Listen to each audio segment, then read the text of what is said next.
vous regardez RTL. RTL Matin. On n'est pas forcément d'accord. 8h19, on n'est pas forcément d'accord ce matin avec Éric Zemmour. Bonjour Éric. Bonjour. Le gouvernement a donc décidé de sanctionner par des retenues sur salaire les surveillants de prison qui se sont mis en grève. Silence. Mis en grève, excusez-moi, ma liaison était mal à propos. Je vous en prie. Silence dans les rangs. Les surveillants pénitentiaires ne sont pas mieux traités que le général Pierre de Villiers. Le patron des armées était le chef de la Grande Muette et il a parlé. Les matons n'ont pas le droit de grève et ils se mettent en grève. Les deux doivent donc être sanctionnés. Dans l'univers macronien, on ne plaisante pas avec la discipline ni avec la hiérarchie. Hanté par la faiblesse à la Louis XVI de son débonnaire prédécesseur, Emmanuel Macron en rajoute dans le formalisme quasi disciplinaire, quitte à taper à côté de la plaque. Car la grève des surveillants de prison a la couleur et l'allure d'un mouvement social, mais ce n'est pas un mouvement social.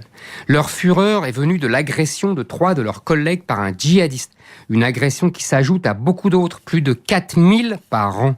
Certains prisonniers sont mieux armés que ceux qui sont chargés de les surveiller.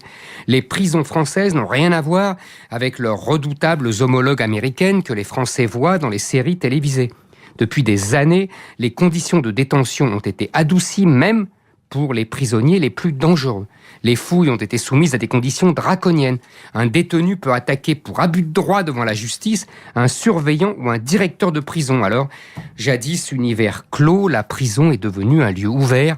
Tout entre, téléphone, drogue, Internet. Mais les grandes difficultés des prisons françaises ne sont-elles pas avant tout liées à la surpopulation carcérale et à la promiscuité qui en résulte ?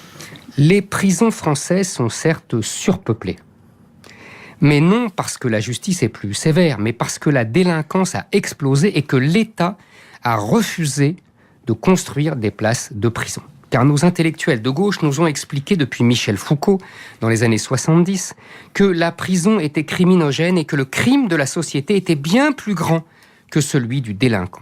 Tous nos politiques, de droite comme de gauche, ont donc refusé de construire des prisons en répétant comme des perroquets que la prison est l'école du crime, sans comprendre qu'on y entre déjà diplômé et que c'est la société qui ensauvage désormais la prison.